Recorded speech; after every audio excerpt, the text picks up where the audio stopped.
I was at Agenda 2000, and one of the people who was there was Craig Mundy, who is some kind of high mucky muck at Microsoft. I think Vice President of Consumer Products or something like that. And I hadn't actually met him. I bumped into him at an elevator, and I looked at his badge and said, I see you work for Microsoft. And he looked back at me and said, oh yeah, and what do you do? And I thought he seemed just a sort of a tad dismissive. I mean, here's the archetypal, guy in a suit looking at a scruffy hacker. And so I gave him the 1,000-yard stare and said, I'm your worst nightmare.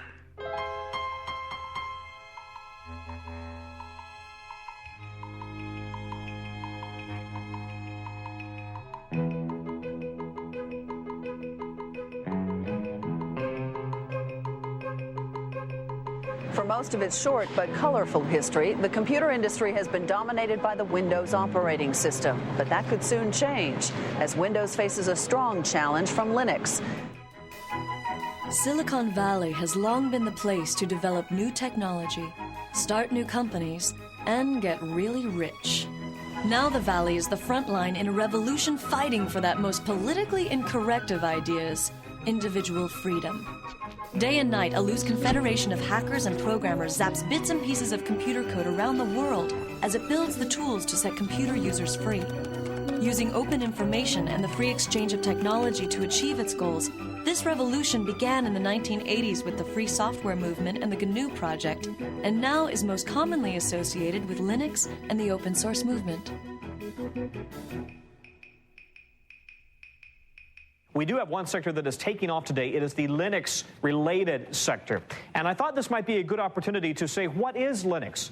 And I'll answer this question for you. Many of you probably already know, but there are 12 million users out there. A computer operating system developed by hundreds of programmers collaborating on the internet, a challenge to Microsoft Windows NT, very popular for its speed, and so this is what the craze is about. To kind of explain what Linux is, you have to explain what an operating system is. And the thing about an operating system is that you're never ever supposed to see it, because nobody really uses an operating system. People use programs on their computer. And the only mission in life of an operating system is to help those programs run. So an operating system never does anything on its own. It's only waiting for the programs to ask for certain resources or ask for a certain file on the disk, or ask for the programs to connect them to the outside world. And then the operating system steps in and tries to make it easy for people to write programs. Open source is a way for people to collaborate on software without being encumbered by all of the problems of intellectual property, having to negotiate contracts every time you buy a piece of software, have a lot of lawyers involved. In general, we just want to get the software to work, and we want to be able to have people contribute fixes to that, etc.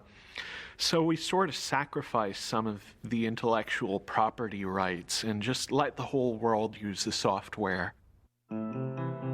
Before there could be Linux, there was Richard Stallman and the free software movement. I mean, think of Richard Stallman as the great philosopher, right? And think of me as the engineer. Richard Stallman is the founding father of the free software movement. Through his efforts to build the GNU operating system, he created the legal, philosophical, and technological foundation for the free software movement. Without these contributions, it's unlikely that Linux and open source would have evolved into their current forms today. I joined the MIT Artificial Intelligence Lab in 1971. I joined a thriving community of hackers, people who loved programming, loved exploring what they could do with computers, and they had developed a complete operating system, entirely written there. And I became one of the team that continued to improve the operating system, adding new capabilities. That was my job, and I loved it. We all loved it. That's why we were doing it. And we called our system the incompatible time-sharing system, which is an example of the playful spirit which defines a hacker. Hackers are people who enjoy playful cleverness. Well, it first started going wrong as the outside world started pressuring us to have passwords. We didn't have any passwords on our computer. And the reason was that the hackers who'd originally designed the system realized that passwords were a way that the administrators could control all the users. And they didn't want to build tools, locks and keys for the administrators to control them. So they just didn't do it. They left that out. And we had the philosophy that whoever's sitting at the computer should be able to do whatever he wants, and somebody else who was there yesterday shouldn't be controlling what you do today. When they put passwords onto one of the machines at MIT, I and a bunch of other hackers didn't like it. I decided to try a subversive sort of hack. I figured out how to decode the passwords, so by looking at the database of encoded passwords, I could figure out what each person would actually type to log in. And so I sent messages to people saying, hello, I see that you've chosen the password mumble, or whatever it was. How about if you do as I do? Just type enter for your password. It's much shorter, much easier to type. And of course, with this message, I was implicitly telling them that the security was really just a joke anyway. But in addition, I was letting them in on this hack. And eventually, a fifth of all the users on that computer joined me in using just enter as their passwords. Where did the ideas that led to what is now called open source, how did that begin? Who began that? Well, it actually began with the start of computers, because at that time, software was just passed around between people.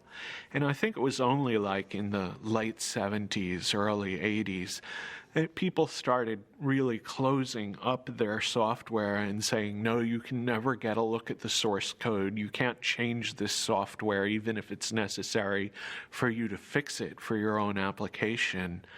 And you can actually blame some of that on Microsoft. They were one of the real pioneers of the proprietary software model. In the mid-1970s, a group of hackers and computer hobbyists in Silicon Valley formed the Homebrew Computer Club. In the club's January 31st, 1976 newsletter, Bill Gates of the recently formed Microsoft wrote an open letter to the community where he made a point-by-point argument for the relatively new concept of proprietary software.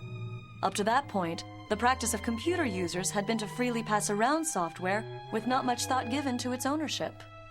Known as an open letter to hobbyists, Bill Gates writes, "To me, the most critical thing in the hobby market right now is the lack of good software courses, books, and software itself. Without good software and an owner who understands programming, a hobby computer is wasted. Will quality software be written for the hobby market?" Gates goes on to write, "The feedback we have gotten from the hundreds of people who say they are using BASIC has all been positive. Two surprising things are apparent, however. One, most of these users never bought BASIC, and two, the amount of royalties we have received from sales to hobbyists makes the time spent on Altair BASIC worth less than $2 an hour. Why is this? As the majority of hobbyists must be aware, most of you steal your software. Hardware must be paid for, but software is something to share. Who cares if the people who worked on it get paid? Is this fair? One thing you don't do by stealing software is get back at MITS for some problem you may have had. MITS doesn't make money selling software. One thing you do is prevent good software from being written. Who can afford to do professional work for nothing? What hobbyist can put 3-man years into programming, finding all bugs, documenting his product, and distribute it for free? The fact is, no one besides us has invested a lot of money in hobby software. What about the guys who resell Altair BASIC? Aren't they making money on hobby software? Yes, but those who have been reported to us may lose in the end. They are the ones who give hobbyists a bad name and should be kicked out of any club meeting they show up at. I would appreciate letters from anyone who wants to pay up or has a suggestion or comment. Signed, Bill Gates, General Partner, Microsoft." In the late 70s and early 1980s, Richard Stallman was doing artificial intelligence research and coding at the MIT Artificial Intelligence Lab. Richard had a number of negative experiences during that period, which soured him on the whole idea of commercial software. Such as? Some code that he wanted to work on and wanted to fix was locked up, and he couldn't get the company that owned the code to let him fix it, even though it would have been to their advantage to do so. And that put me into a moral dilemma, you see, because to get one of the modern computers of the day, which was the early 80s, you would have to get a proprietary operating system. The developers of those systems didn't share with other people. Instead, they tried to control the users, dominate the users, restrict them, saying, if to get this system, you have to sign a promise you won't share with anybody else. And to me, that was essentially a promise to be a bad person, to betray the rest of the world, cut myself off from society, from the cooperating community. And I had already experienced what happened when other people did that to us, when they refused to share with us because they had signed these contracts, and it hurt the whole lab, kept us from doing useful things before. So I just wasn't going to do that. I felt, this is wrong. I am not going to live this way. And from experiences like this, he developed a profound hostility to the idea of intellectual property in software. He eventually acted this out by founding the Free Software Foundation. So I looked for another alternative, and I realized I was an operating system developer. If I were to develop another operating system, and then as the author encourage everyone to share it, say, everyone, you come and get it, use this, form a new community, not only could I give myself a way to keep using computers without betraying other people, but I'd give it to everybody else too. Everybody would have a way out of that moral dilemma. And so I realized this was what I had to do with my life. I actually began the project in January of 1984. That's when I resigned from my job at MIT to start developing the GNU operating system. Now, I should explain that the name GNU is a hack, because it's a recursive acronym. It stands for GNU's not Unix. You see, so the G in GNU stands for GNU. And what the name means is I was developing a system that was like the Unix operating system, but was not the Unix operating system. This was a different system. We would have to write it completely from scratch because Unix was proprietary. We were forbidden to share Unix. We couldn't use Unix. It was useless for a community. So we had to write a replacement for it. Throughout the 1980s, as Richard Stallman was building the GNU project, computer scientists from the University of California at Berkeley were developing their own free operating system.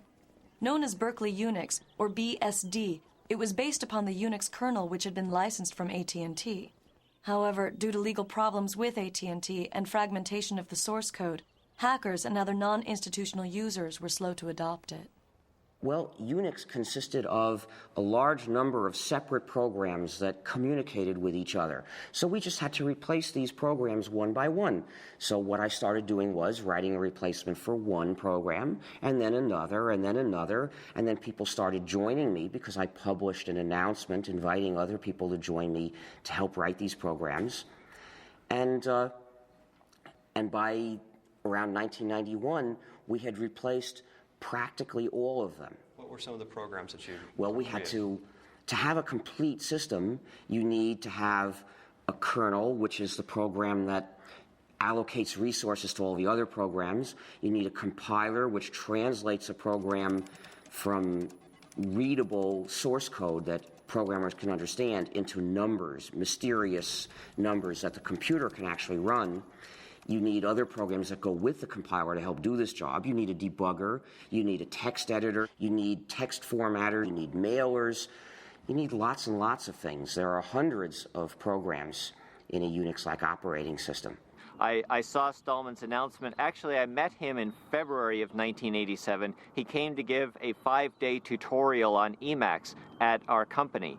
And during the day, he would explain new ways to think about Emacs and ways to extend and enhance it and to use the Emacs source code for better or worse. But in the evening, he was busily working on this compiler, and he had not yet released it to the public, so he was being a little bit careful about who got to see the source code. But I was very eager, and when he first announced it in June, I downloaded it immediately.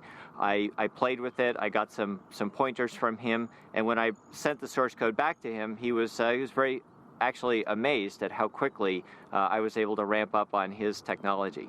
Whenever we worked on something at Stanford or in the university, we would get, mostly at the time we were working off of machines from Digital Equipment or Sun, mostly Sun.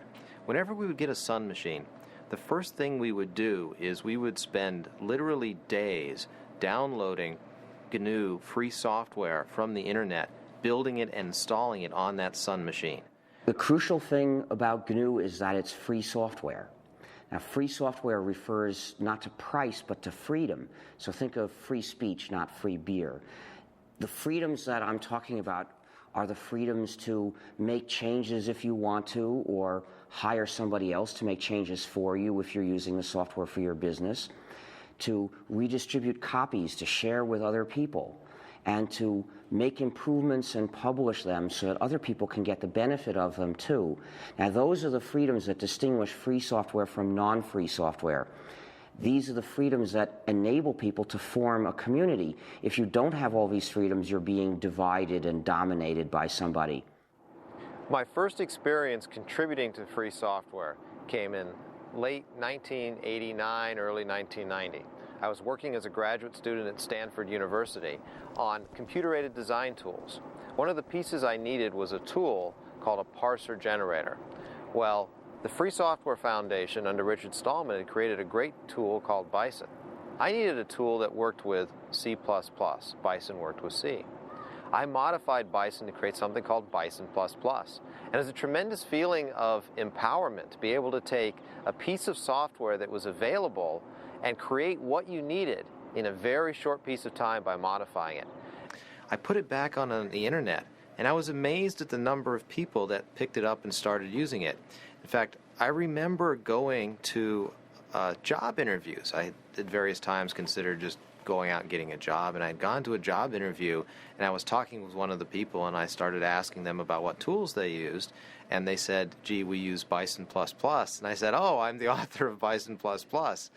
Free software generally does have a copyright, it does have an owner, and it has a license. It is not public domain.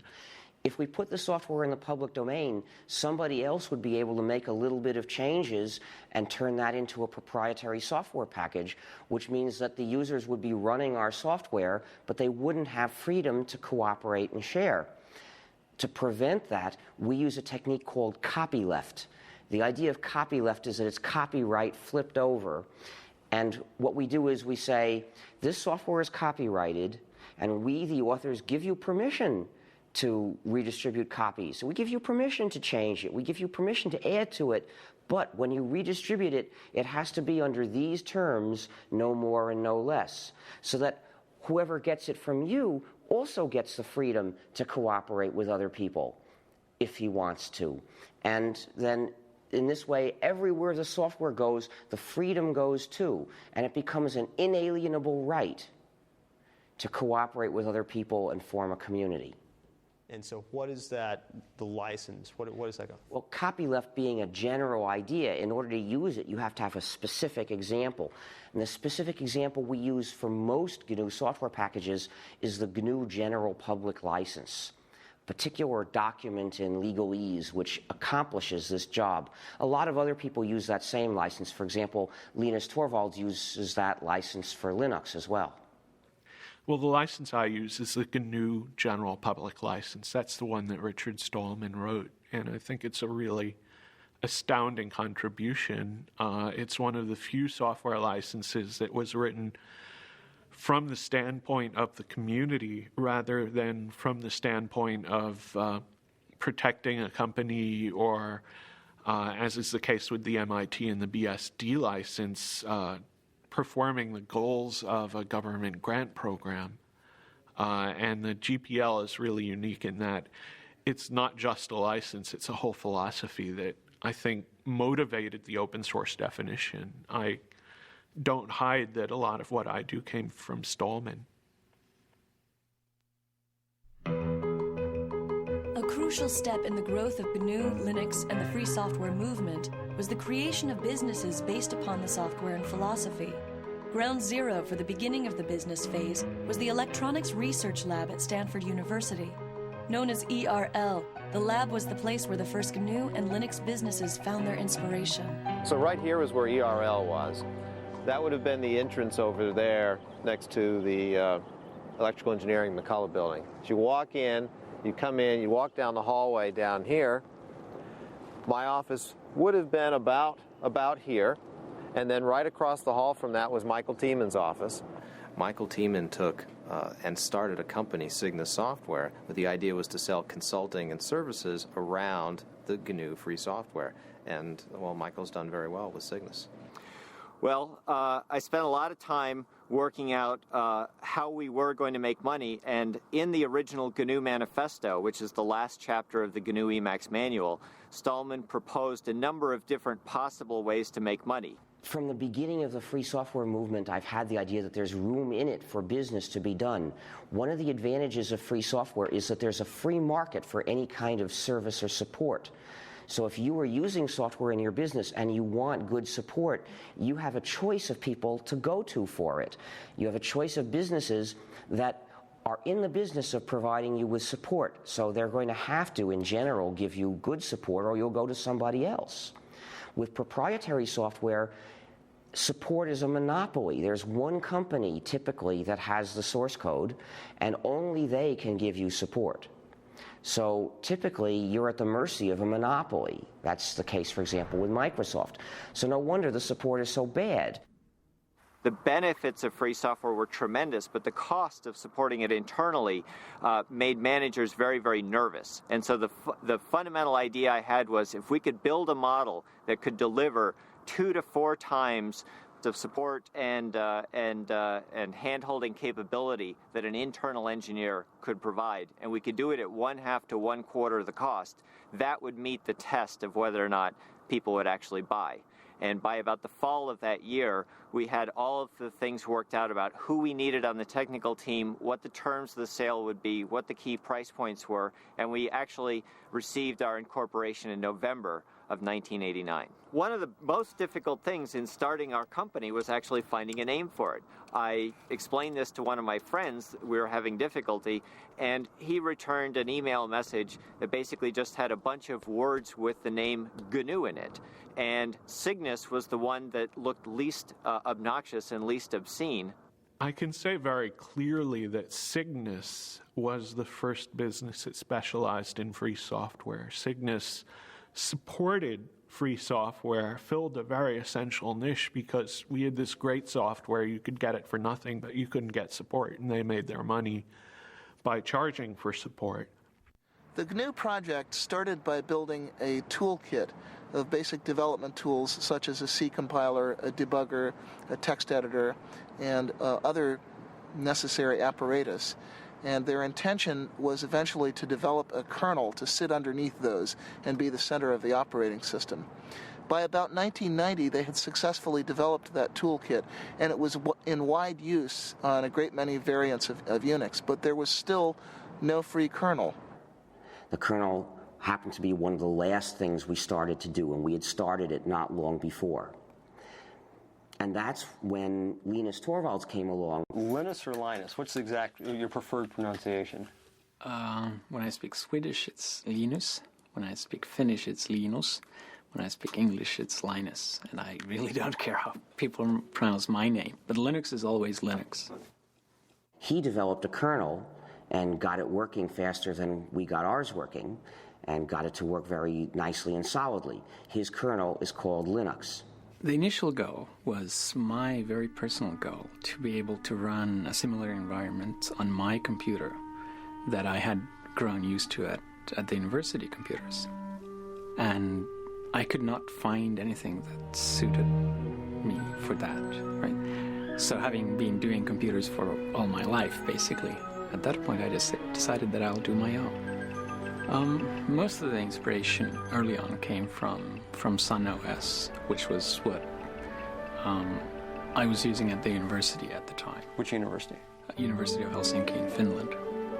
From 1991 to about 1993 was really, I guess, the infancy period of Linux. That was when it was still only alpha or beta quality. It was relatively unstable, although even then it was a good deal more stable than a lot of what are now called production operating systems. Linus used the traditional tried and true method of writing one program that does the job, and he got it to work quickly, in fact, faster than I would have thought was possible. The term for it is monolithic, which means that basically the OS itself is one entity, indivisible, while in a microkernel, the operating system kernel is actually just a collection of servers that do different things, and then they have a common protocol for doing communication between themselves. So why is it that if the GNU project had so much lead time, so to speak, doing this, why is it that he was able to kind of come in at the tail end, well, so to speak? We actually started the GNU herd not long before he started Linux.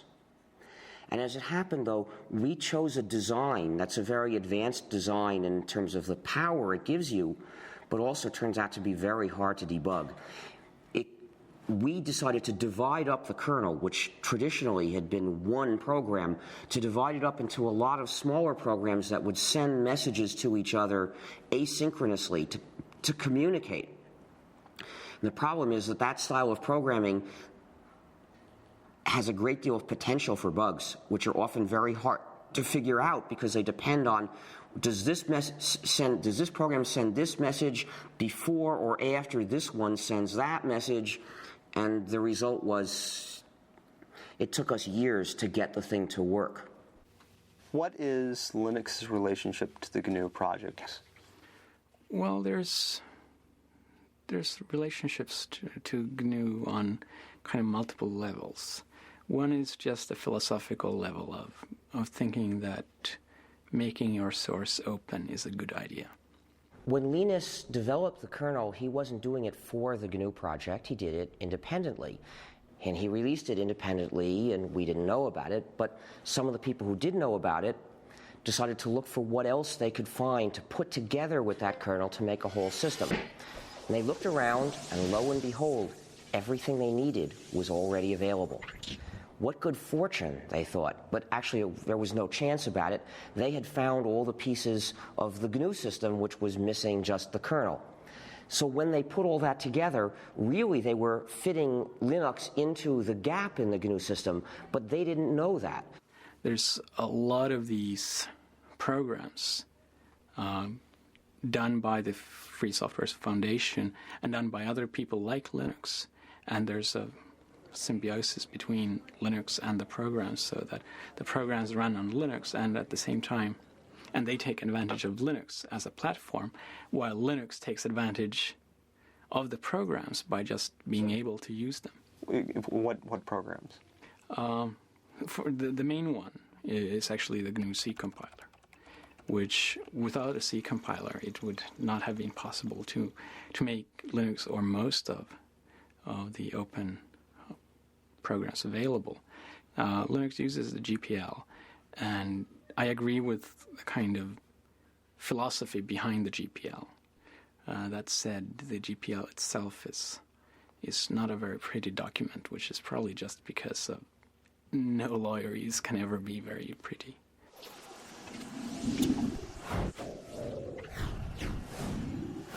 Well, I'd been playing around with Linux for actually late 92, early 93 for about a year before I decided it was to the point where it actually had everything that I needed to really replace the Sun workstation. And I was looking for a way to have a Unix workstation at home. At the time, we used Sun SPARC stations in the office at Stanford. Those machines cost us about $7,000. Now, I desperately wanted a Unix machine at home. There's always this thought you get as a graduate student, gee, if I could work at home, then I would be so much more productive. I would graduate sooner because I would finish my thesis sooner. Well, is it true? Well, you can judge, you know. Most people end up spending a lot of their time becoming more productive so that if they ever actually worked on their thesis, they'd finish it in a day. It takes a while sometimes. So I decided I wanted a Unix machine at home. And I went out there and was able to use Linux together with a PC. For about $2,000, I put together a system that was 1.5 to 2 times faster than that $7,000 Sun SPARC station. That was absolutely amazing. I had 1.5 to 2 times the speed at 1/3 to 1/4 the price. Light bulbs went off. I knew there was an opportunity here. This was a chance to really do something better than what Sun has done around open source. and Linux? I called it Linux originally as a working name, and that was just because Linus, and the X has to be there. It's Unix. I mean, it's like a law. And what happened was that I initially thought that I can't call it Linux publicly because it's just too egotistical. And that was before I had a big ego, right? They thought they were taking a whole bunch of components and putting them around Linux. So they ended up calling the whole thing a Linux system, and somehow that term caught on. And the result is there are now 10 million people using this variant of the GNU system, the GNU/Linux operating system, and most of them don't know it. Some people advocate that it be described as GNU/Linux. I mean, what's your thought on that? Is that justified, or? Well, I think it's justified, but it's justified if you actually make a GNU distribution of Linux. The same way that I think that Red Hat Linux is fine, or SUSE Linux, or Debian Linux. Because if you actually make your own distribution of Linux, you get to name the thing. But calling Linux in general GNU Linux, I think, is just ridiculous. I got involved in Fall 93 because I was sent a copy of the first CD-ROM commercial Linux distribution, which was called Yggdrasil. It was produced by Adam Richter. And I got a copy because I had been myself writing free software for a long time, since the early 80s. I was actually one of the early GNU contributors myself. And I was absolutely astonished. I was completely astonished because I'd been a software engineer for nearly 15 years at that point. And according to all the rules I knew about controlling complexity, keeping your project groups small, having closely managed objectives, Linux should have been a disaster, and it wasn't. Instead, it was something wonderful, and I was determined to figure out how they were getting away with that. In order for Linux to grow beyond the world of the computer programmer, it needed a use, an application that made it a must-have technology. That threshold was crossed with the development of a program that made complex websites possible. That program is the Apache web server. The killer app of Linux was undoubtedly the Apache web server. If you look at the history of Linux, the adoption curve of Linux and the adoption curve of the Internet exactly track each other. 1993, which was when the Apache web server project really got started, was also the beginnings of the popular ISP explosion, when the Internet first became a mass market commodity and the idea of web-based electronic commerce and mass communication became real. I think it was one of the first applications that caused people to go, wow, if I install Linux, I get some tangible benefit from doing so, right? I mean, clearly there were a lot of interesting applications on Linux at the time, this being maybe 2 or 3 years ago when this thing really started to take off. But there wasn't a driving, you could almost say business case for someone to use Linux versus using NT until, I think, Apache. And a lot of the things that plugged into Apache and enhanced Apache. I mean, when you went to go out and build a server farm, it was much more cost effective, real dollar terms, to build it on Linux and Apache than it was to build it on IIS and NT, even if it meant that you had to spend a little bit of money to train your staff to learn how to use that or to find people who were knowledgeable.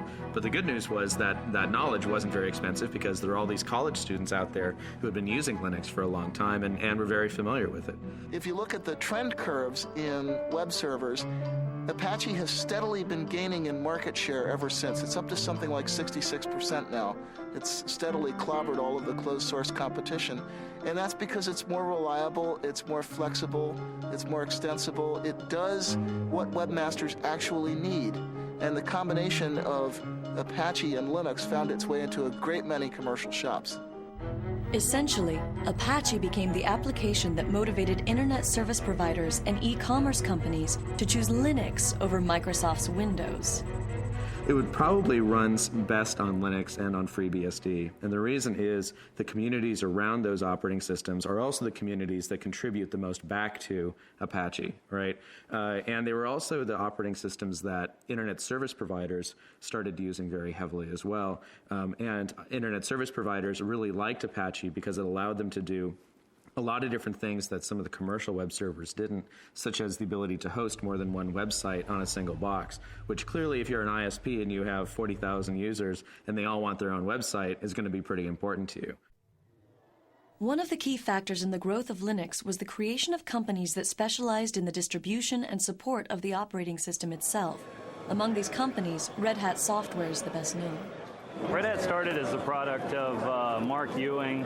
While he was working at IBM, he wanted a little better Linux distribution. He started playing around. Found out he spent more time maintaining his Linux distribution than he did working on his new project. So he sort of started the distribution itself. He met up with Bob Young, who at the time was running a company called ACC Bookstore, which was a mail-order PC Unix catalog.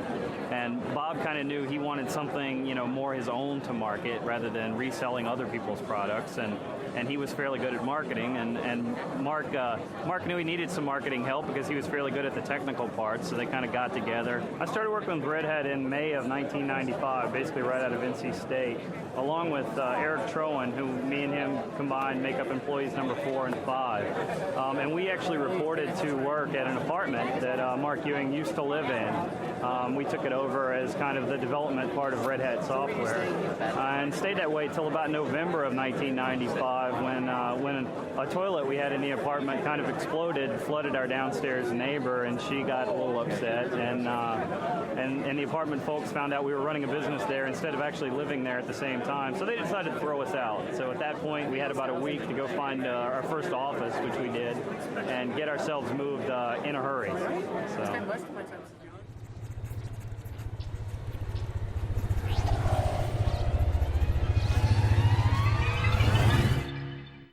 We started going in, again, 95 or so to the venture capital firms, saying, there's something happening here. There's a great business opportunity to build the next Sun for open source. Well, the venture capitalists looked at this and said, gee, you're selling systems, the software is free, this is kind of scary. We're not sure that we want to put money in. And by the way, we funded other systems companies, and it hasn't really panned out. We're scared. I came to the U.S. about 3 years ago, and the reason really was that I'd been spending like 6 or 7 years at Helsinki University and decided that it was time to see the real world and not just university life. Especially this area had a lot of the most interesting work being done. So I just decided that let's try to move halfway across the world and give this a try, and it's turned out pretty well. Do you see this as temporary or long-term? Well, we saw it as temporary at first, and I think it's certainly looking like it's turning long-term. Our youngest daughter is both a U.S. and a Finnish citizen because she was born here, and the older one is speaking both Swedish and English, so.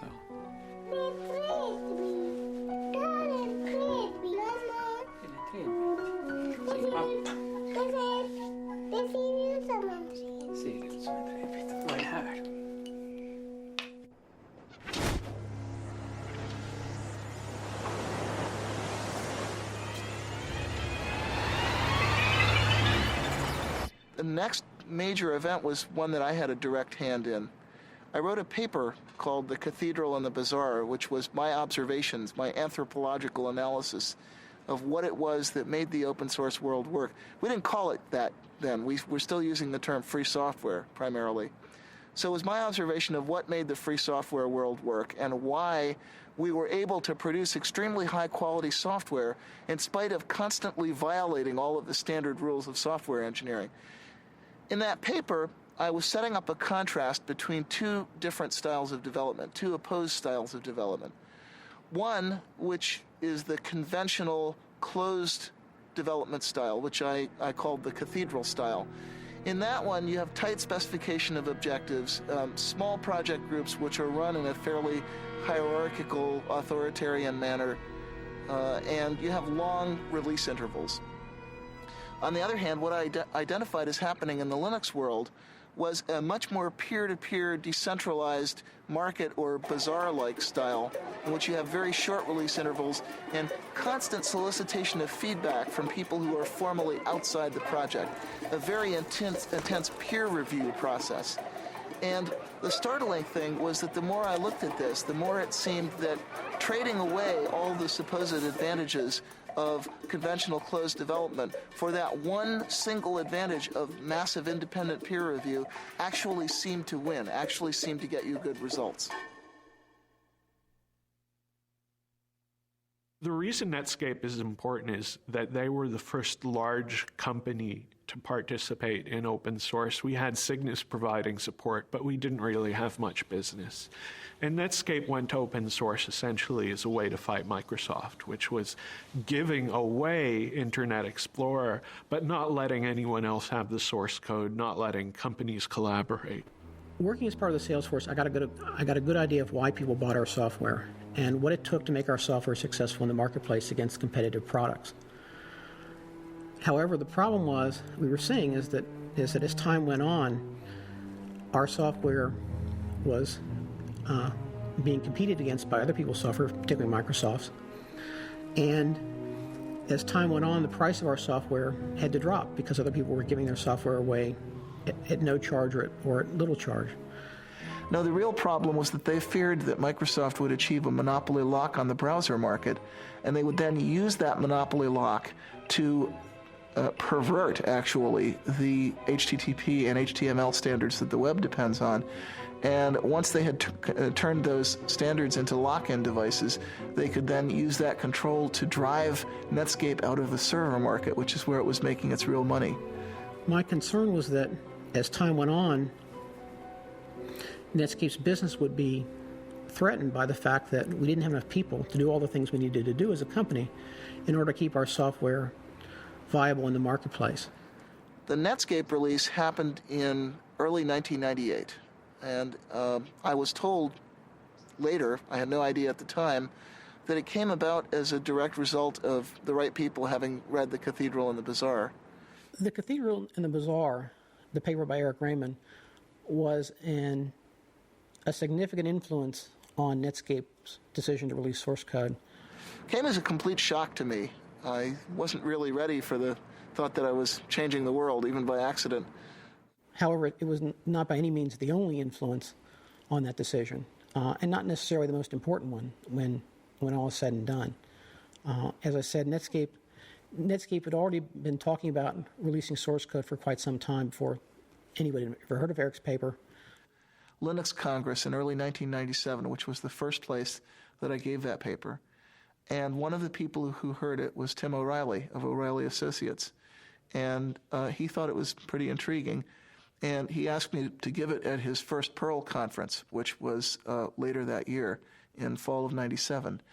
And apparently what happened, I was told later, although I had no idea this was happening at the time, is that some people from Netscape actually heard the paper at the Perl conference and took those ideas back to Netscape, and they kind of lit a fire there.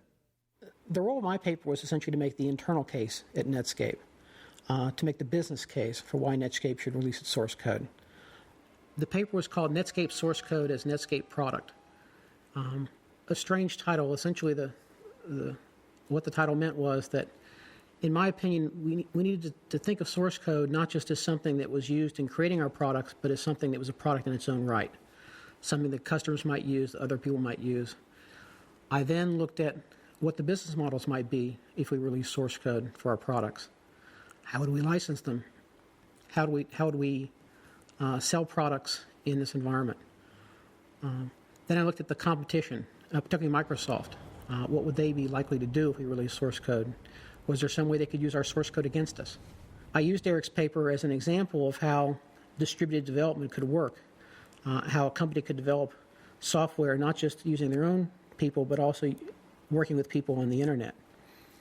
And that's why I included a reference to Eric's paper in my paper. Once my paper was circulated, the people who read my paper would naturally enough find a reference to Eric's paper and read that as well. And who was involved in making that happen at Netscape? Primarily, the person who made the actual decision was Jim Barksdale. And this turned out to be important later, that our big win, the big score that gave us mainstream visibility and credibility with investors, came not because of bottom-up evangelism from a bunch of engineers, but because one strategist at the top saw the potential power of this method and then essentially imposed that vision on everyone underneath him. When I completed the paper, I first gave a copy to Mark Andreessen, who was co-founder of Netscape and was at the time in the senior management team at Netscape.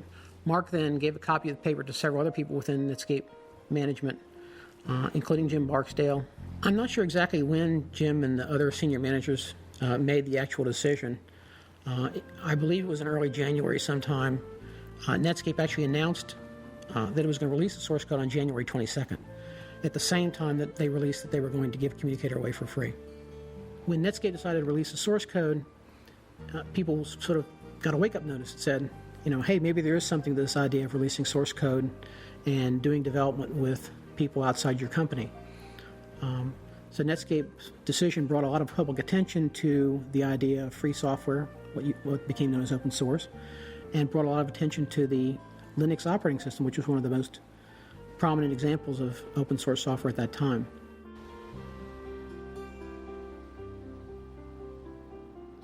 This is our first office, Mountain View, California. We moved here in early 1995. This is 4,000 square feet. It was an incredible leap of faith for us to move out and take the company to our own office. Now, what's really important about this place is that this is the office where the term open source was invented. If you walk into an executive's office and you say, free software, okay, if you're lucky, the response you'll get is something like, free software must be cheap, shoddy, worthless. And if you're not lucky, it has associations with the Free Software Foundation's wholesale attack on intellectual property rights, which, regardless of what you think about the ethics of that, it's lousy marketing. It's not something that businesses want to hear. So Eric Raymond knew that there was a problem. We'd been calling this free software, but people took the term free and associated with free of charge. They thought that you couldn't make money or you couldn't sell, which is exactly the wrong concept. We wanted to get across the idea that the software was open and that the source code was available. Very important pieces.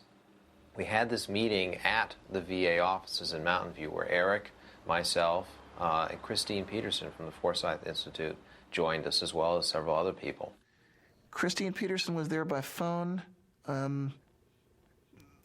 John Mad Dog Hull was also there by phone. A guy named Todd Anderson, who later worked for SUSE for a while, was there. Sam Ochman, who now runs Penguin Computing, was there. He was an employee of VA at the time. Well, we came up with the concept of open source. We called Linus, in fact, and asked Linus if he liked it. He was interested. He liked it. Eventually, we came up with something that replaced free software. So that was the beginning of open source. How did you choose the words open source? Do you remember? I think Christine Peterson was the person who really came up with the idea. We wanted, again, the idea that the source code was out there and it was open. There weren't many choices. Well, since the first three recipients have spoken for the open source movement, I think I should speak about the free software movement. The open source movement focuses on practical advantages that you can get by having a community of users who can cooperate on interchanging and improving software. I agree completely with the points they make about that. The reason why my views are different, why I am in the free software movement rather than the open source movement, is that I believe there's something more important at stake, that freedom to cooperate with other people, freedom to have a community is important for our quality of life. It's important for having a good society that we can live in, and that is, in my view, even more important than having powerful and reliable software. But I think some of the people in the free software camp are a little scared by the commercialization. And, of course, a rebel is put off by success. I think that commercialization is very important. We want to mainstream this software.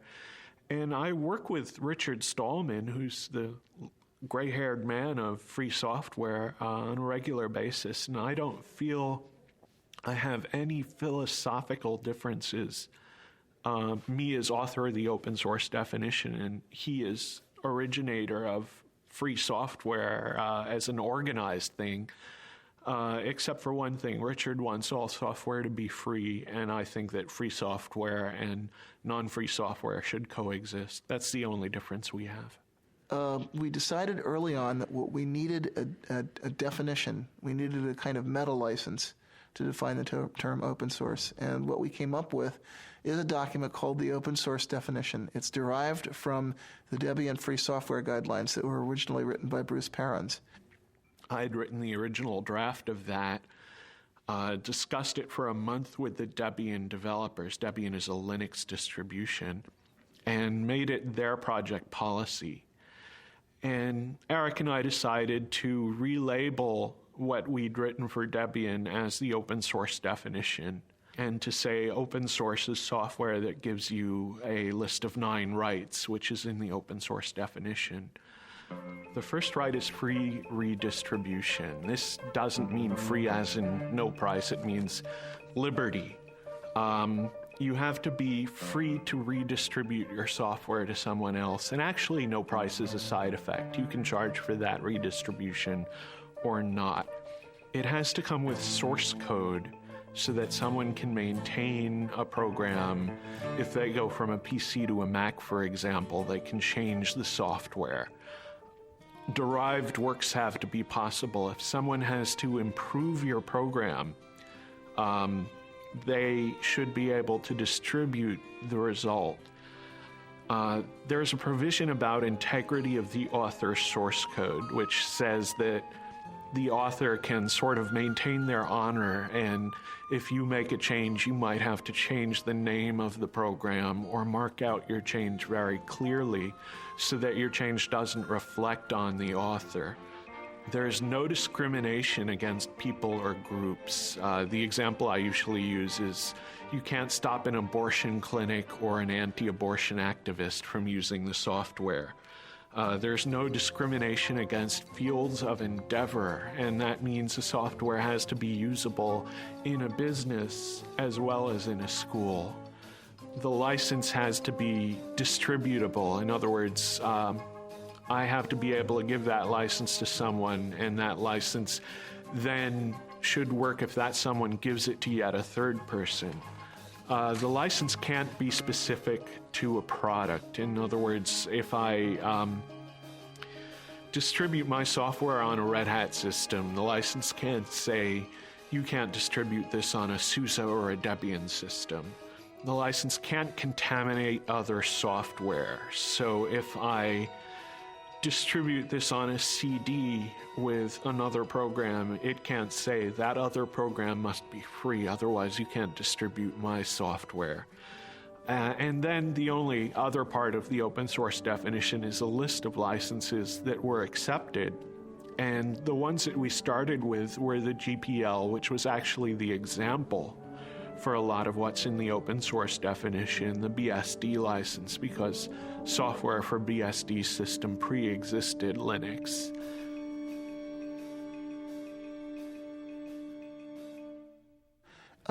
I think the next moment that I thought was really pivotal was when the database vendors flipped over, which happened about 3 months sooner than I expected it to. It actually happened in late July, early August, that we got commitments to do Tier 1 ports from Oracle and Sybase and the other key database vendors. And why was that critical?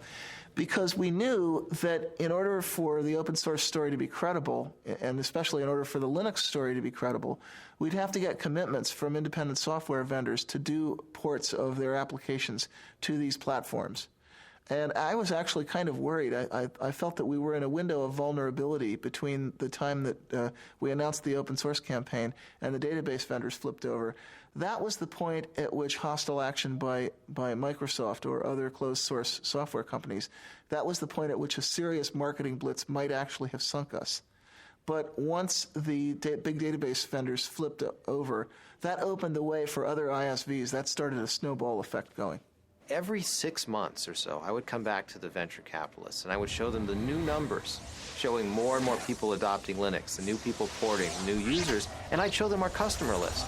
And our customer list was getting much more impressive. It was people like Cisco that were beginning to appear.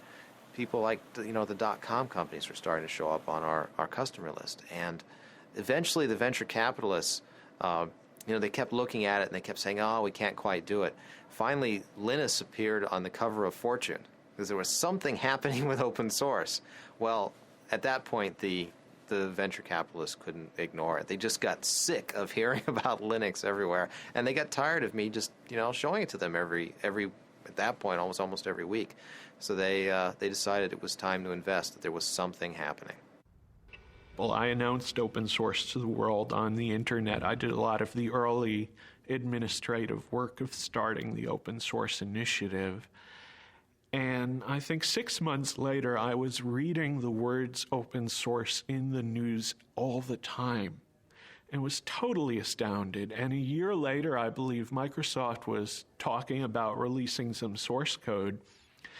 And someone in the press asked Steve Ballmer if they were going to open source their code. And Steve Ballmer said, well, open source means more than just releasing the source code. And I realized that he had read my document and understood it and was now telling the press about this. Now, if you're like just a guy on the net who's not doing this for a job at all, and you sort of write a manifesto and it spreads out through the world, and a year later the vice president of Microsoft is talking about that, you'd think you were on drugs, wouldn't you? But that's what really happened.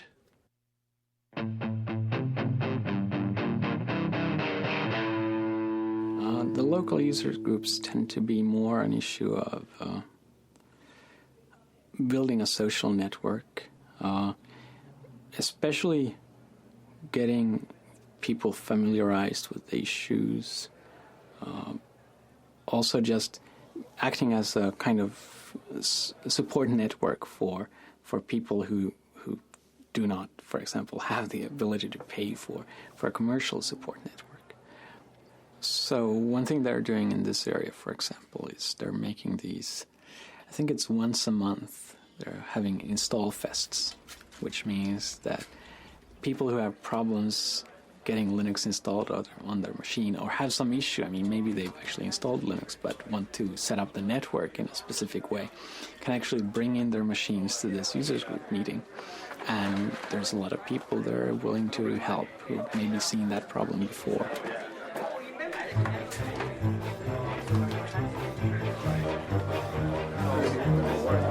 So the card that only connects locally, go back to this. Well, actually, things aren't going so well. I tried it earlier myself. I had problems, and so I came to this install fest where all the gurus abound. Hopefully, I'll have better luck getting it in. Instead of sending emails or writing to news groups on the internet and waiting several days for the answer, sometimes it's easy to come here and find other people who might know about your problem and may be able to help you. And hopefully within a few hours you have your machine installed. Originally I wanted to install on my larger laptop, and so I just did a search on the net and found where there were resources to get help. And I'm here today because I'm trying to put Linux on this little guy right here, which is a Toshiba Libretto. And it's not the easiest thing in the world to do because it's a weird piece of hardware. So, how many chairs around here? Incredible.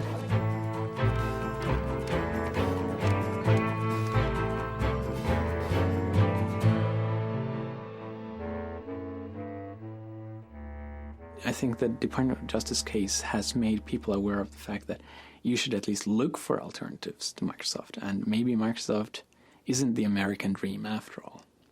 And that kind of shift in perception, you can very clearly see that people just took Microsoft for granted. And maybe they're still buying Microsoft, but at least they're kind of more aware of the issue these days. Microsoft actually used Linux as defense. They used Linux to ground a claim that they don't have a monopoly because Linux could essentially push them off their catbird seat at any time. It was a very ingenious argument, totally specious, because it didn't do anything to answer the charge that they had previously engaged in bullying and various anti-competitive practices. But it was clever of them. In an event, the judge didn't buy it. Well, ordinarily, we in the Linux community are rather wary about letting Microsoft become the issue, but there was a Slashdot article about December of '98 where a fellow named Matt at the Noodle had pointed out that a gentleman in Australia had managed to receive a refund for the unused copy of Windows that came with his computer. So he declared the 19th of January, was it January?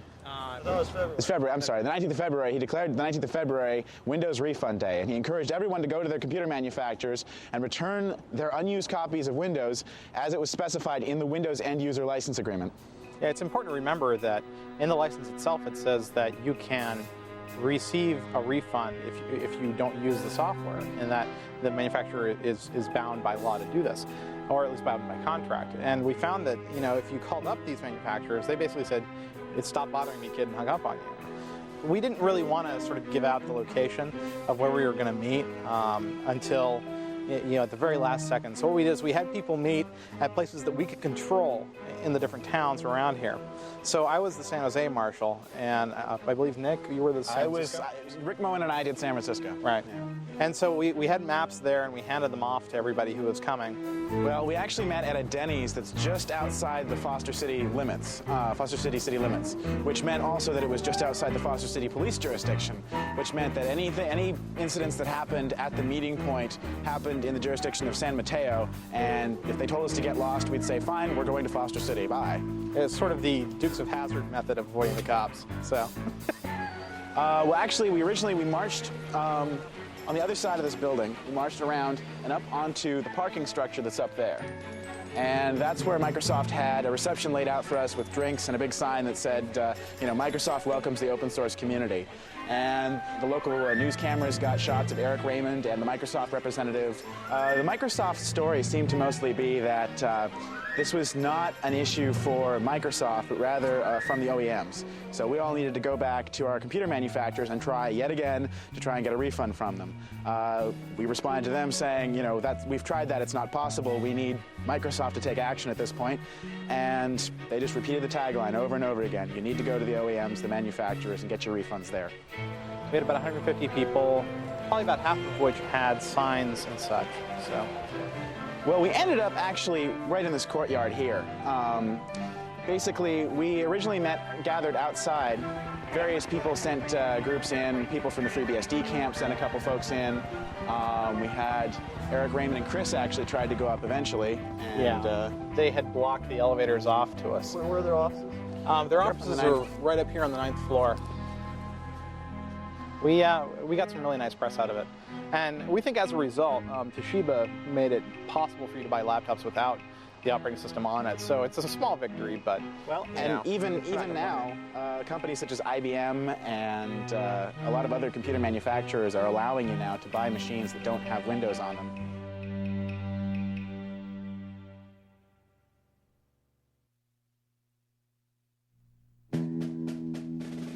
You know, when I was a kid and I went to school, the teachers were trying to teach us to share. They said if you bring some candy, you can't eat it all yourself, you've got to share it with the other kids. But now the administration says teachers should be teaching kids to say yes to licensing. If you bring some software to school, oh no, don't share it. Sharing means you're a pirate. Sharing means you'll be put in jail. That's not the way society should work. We need the goodwill, the willingness to help other people, at least when it's not too hard, because that's the basis of society. That's the fundamental resource that gives us a society instead of a dog-eat-dog jungle.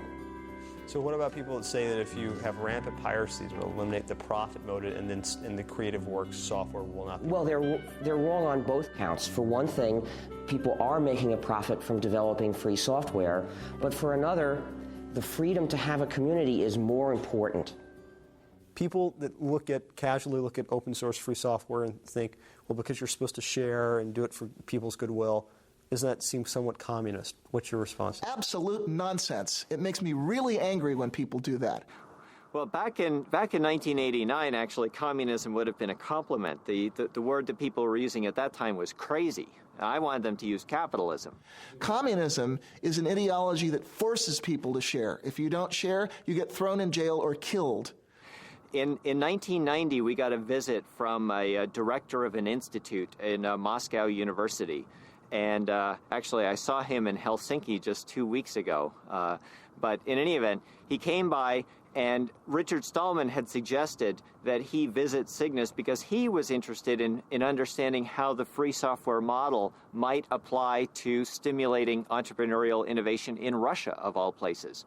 And we had been kind of secretive about our business plan because we weren't really sure that it was going to work, and we didn't want to look too stupid if it failed. But I was very, very open with him, and the more I told him, the more he started shaking his head like this. And I finally said, what's wrong? And he said, this sounds too much like communism to be successful in Russia. You go to a gulag and end up in a mass grave with a bullet in the back of your head. Open source is not communism because it doesn't force people. Karl Marx did not invent helping your neighbor. It's not communist to have a commons. A commons existed long before communism as a philosophy of government. There are many commons in our lives. For example, we drive on the highway, something that is maintained for our common good. Actually, labeling our business model means that it misses the point a little bit. Whether it's communist or whether it's capitalist, the label doesn't matter. The real question is, how much value can you deliver? How scalable is the business? What kind of problems, what kind of rate of innovation can you sustain? And then however you want to label that is really up to you.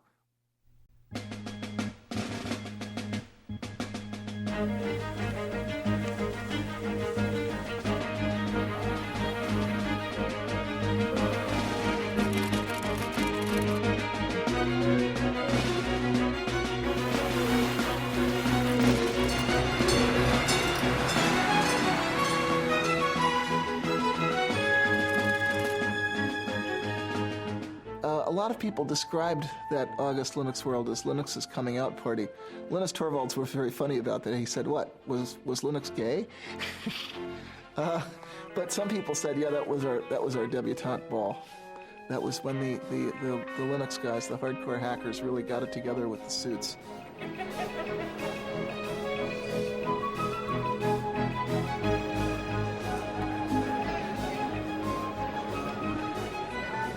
At 3 p.m. on August 10th, 1999, Linus Torvalds delivered the keynote address at Linux World.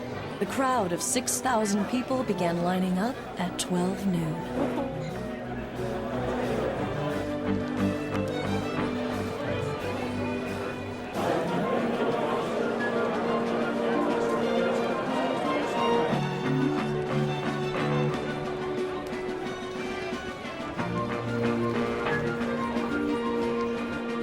Gentlemen, please welcome Larry Augustine, Linux World Conference Chair and President and CEO, VA Linux Systems.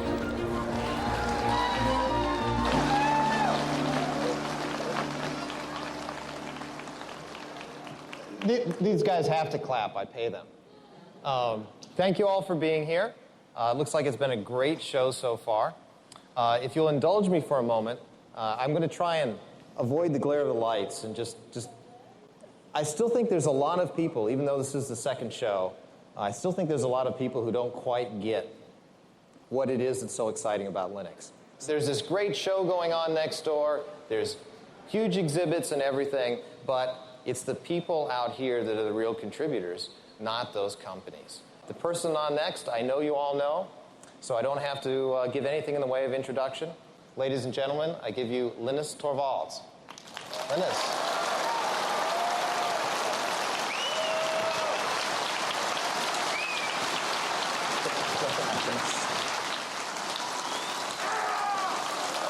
Calm down.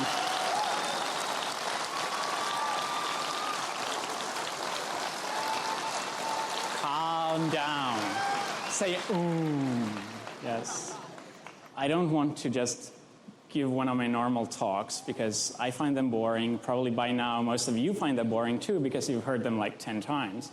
But after the technical update, we'll actually try whether we can do a questions and answers session with 5,000 people or how many of you there are there. And it may not actually work out because one of the 5,000 people is really loud. The one thing I will do, which I always do in all my talks, is the gratitude thing.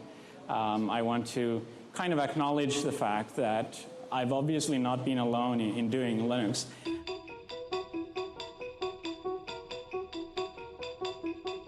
Red Red Hat, up 228%. This is the IPO that everybody was waiting for. They, of course, are behind the Linux operating software. So here you see all this search for something. RHAT. I know what it is. All I've gotten today are comments about what the stock price is all morning. You know, it was at 41, it was at 42, it was at 47, it was at 53, it was at 51. Every machine, as far as I can tell, on the show floor is pointed to their E-Trade accounts, to their broker accounts. They know the Red Hat price. I can't believe it. I just heard 53. Oh, boy. Hang on. I didn't buy any. You didn't buy? No, I didn't buy. I should have bought. But, no, that's great if it's that. You guys don't know? Well, you know, Red Hat being successful just means that it legitimizes Linux, so it's much easier for us to go out.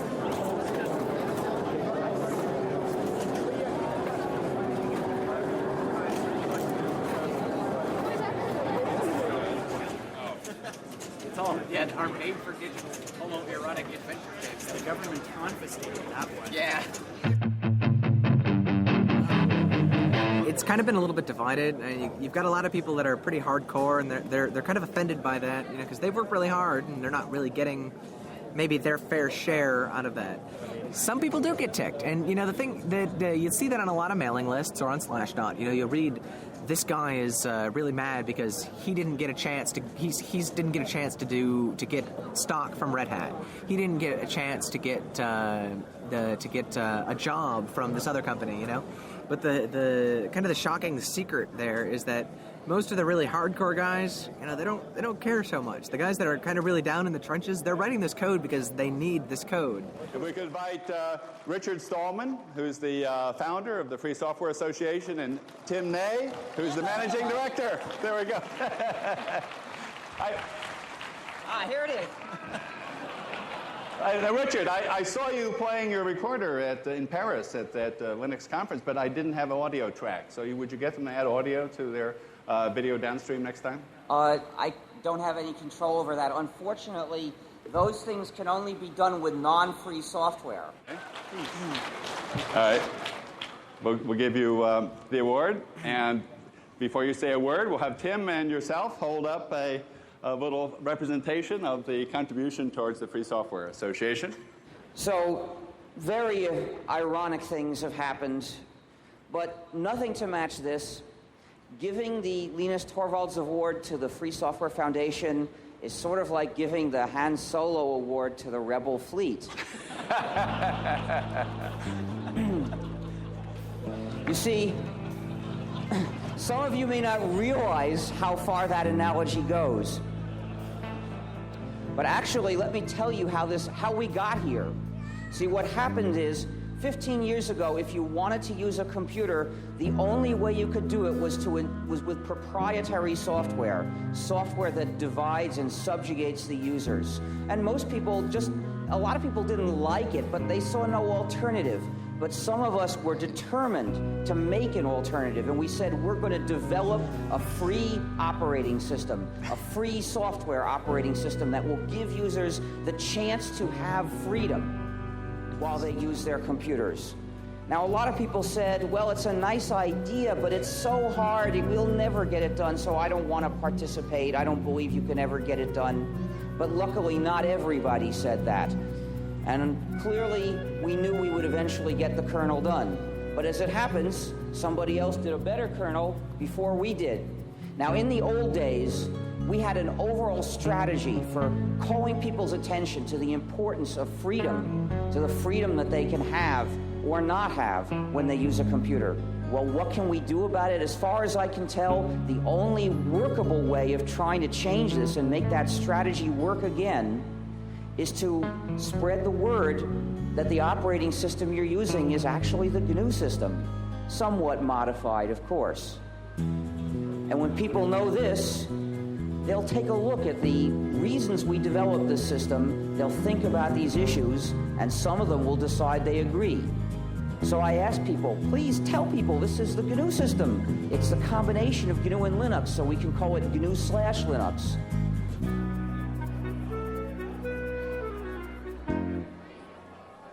So, Larry, when you were at Stanford 8-9 years ago doing your PhD, did you ever think you'd be in this position? No. All kidding aside. No, I had no idea, honestly. What did you think you would be when you were finishing up your PhD? You know, that's a good question. I really didn't have a good idea. I mean, here we are on this huge show floor. There are people just going crazy about Linux. We had 6,200 people crammed into a room to see Linux speak last night. Here we are with, you know, all of these huge vendors all over the show. It's just, you have no idea that this is going to happen. I mean, this is just this little operating system that we were happy with, that a few people cared about. You know, I thought I'd have a nice little consulting business, and here I am suddenly with all of this huge show going on. It's just incredible. I mean, a year ago, you could look and say, you know, this is going to be big. And everyone's standing at the show going, you know, the show was big last year. Is it going to be as big this year? Then you remind them, you know, last year was only 6 months ago. Then they go, oh, Linux time.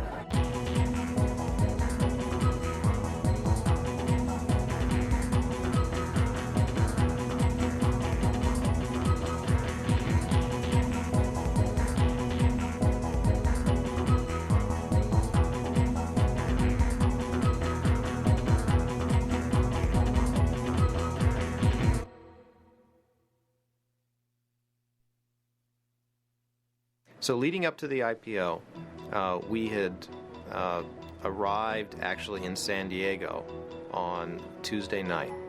We spent Wednesday morning meeting investors in San Diego. We flew up to San Francisco, spent Wednesday afternoon meeting investment firms in San Francisco.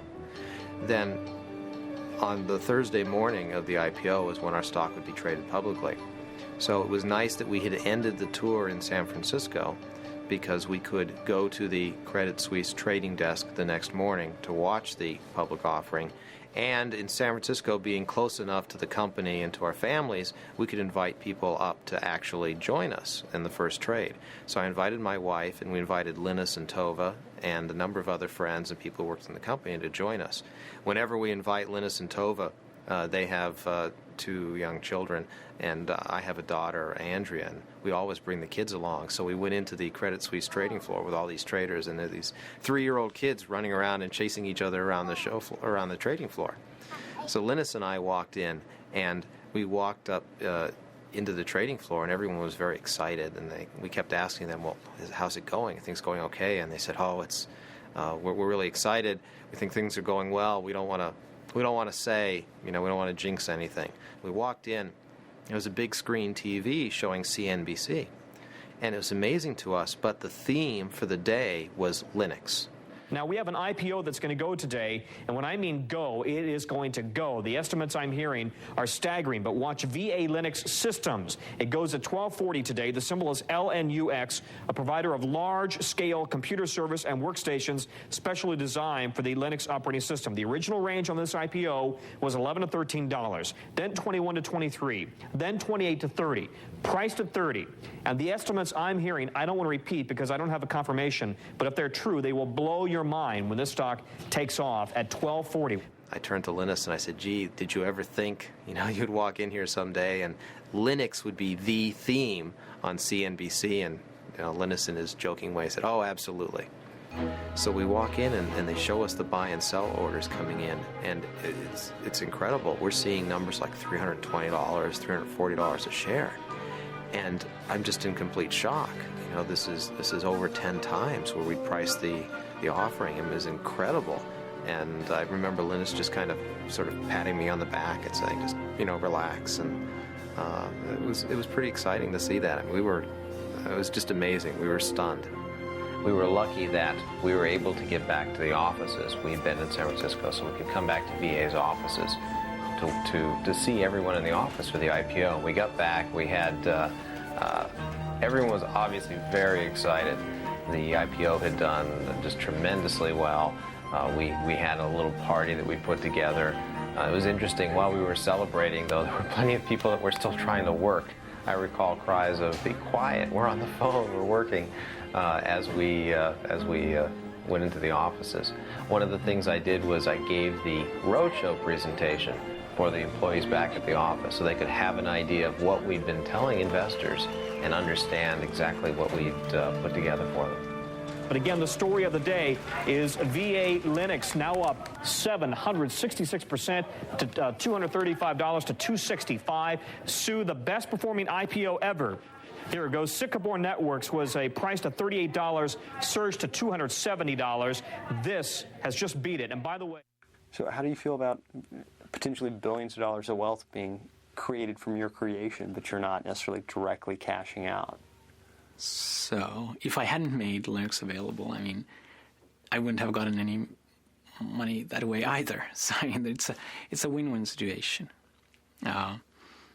Just the fact that there are a lot of commercial companies means that there are a lot of Linux people who used to work on Linux kind of on the side.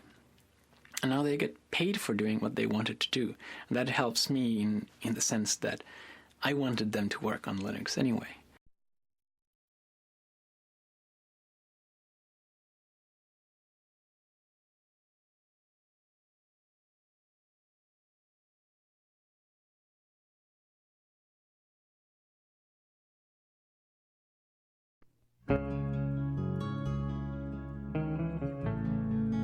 The whole GNU project is really one big hack. It's one big act of subversive, playful cleverness to change society for the better, because I'm only interested in changing it for the better, but in a clever way. Hi, we're the GNU Stallmans, and this is the free software song.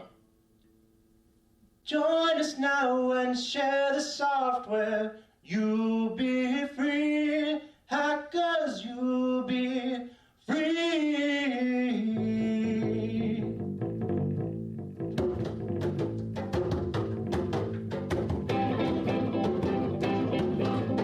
Others may get piles of money, that is true. Hackers, that is true.